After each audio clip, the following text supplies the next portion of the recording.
to Rochester Voices. My name's Kim Norton. I'm Mayor of the City of Rochester.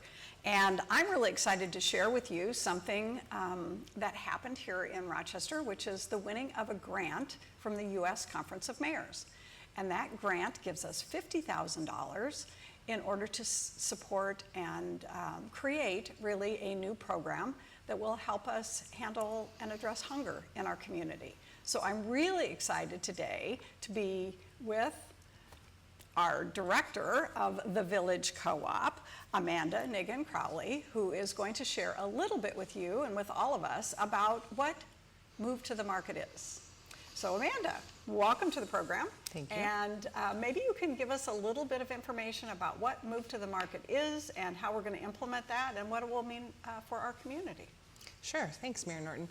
So the Move to the Market is an initiative that is kind of continuing on what we've started a few years ago.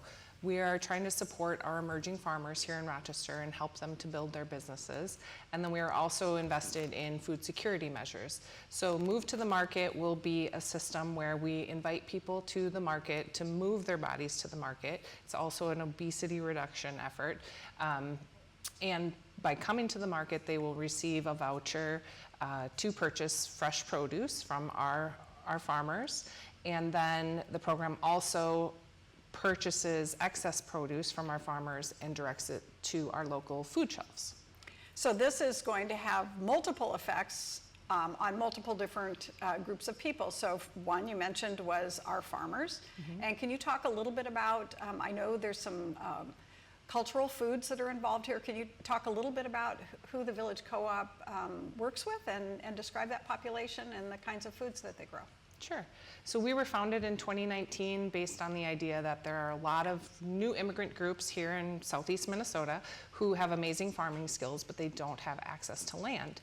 And so by giving them access to land, we are helping them grow foods that are very specific to their cultures, helps them preserve their indigenous farming practices, their lifestyles, their cuisine, and pass that on to the next generation. And they grow food that we all eat and purchase as well at a normal farmer's market. So it's kind of a combination of culturally appropriate foods as well as just the standard farmer's market food that we might expect. Right. We have foods from all over the world. If you come to one of our farmers markets, we have a large community from Cambodia, people from Mexico, Kenya, Cameroon. So you'll see a variety of fresh leafy greens that you've maybe never seen anywhere else. You certainly won't see them at your local grocery store. And when they get passed to the food shelves, they're also very appreciated there because our communities that visit the food shelves are also very diverse and they're looking for those culturally specific foods. That's terrific and exciting for our community to be exposed to this. And I've been there when they've had demonstrations, cooking demonstrations, and you get to try some of the foods as well. So it's been really fun.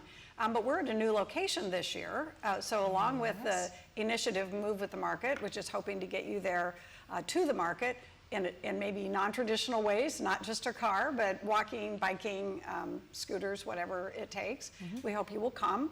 And so we can talk a little bit about what they will get if they move to the market in one of those ways, and also a little bit about where they can expect to find the farmers market this year. So maybe you could touch on that. Sure. We are newly at the Cascade Lake Park on Tuesdays, and then we will be continuing our second year at Martin Luther King Jr. Park on Sundays. More information can be found on our website at rochvillage.org. At the market, when you move to the market, we will also have some activities there as well. So we've been working with some local running coaches, the local bike clubs, and various people who are really invested in health and active lifestyles. And they will be there at the market, encouraging people to participate in some of the activities hosted at the market.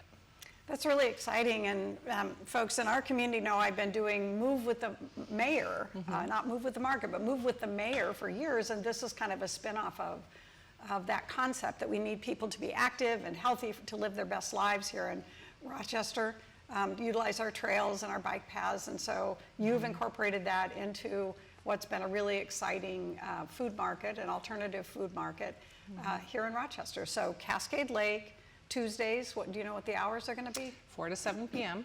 4 to 7 p.m. every Tuesday, and Martin Luther King Park on Sundays. It's 2 to 6 p.m. So we're going to be kicking off on what day? The first two markets are on June 7th and June 9th, so the first full week after public schools are out.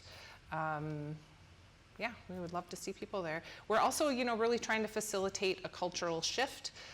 For those of us who've been blessed to travel, that in a lot of other countries, going to the market is just part of your lifestyle. Supporting local food systems is really a more sustainable way to live, and Rochester is really investing in sustainability measures, so we're really hoping that people can join us by, supporting local food and supporting our local infrastructure in our city. Well, I, for one, am thrilled that you got the grant with the city. So we were one of 9 cities in the country that got this. So we are really excited to kick off Move to the Market this summer, starting in June. And thank you so much for all the work that you've done to get the grant and to build out this really exciting program. And we hope you'll join us next time on Rochester Voices.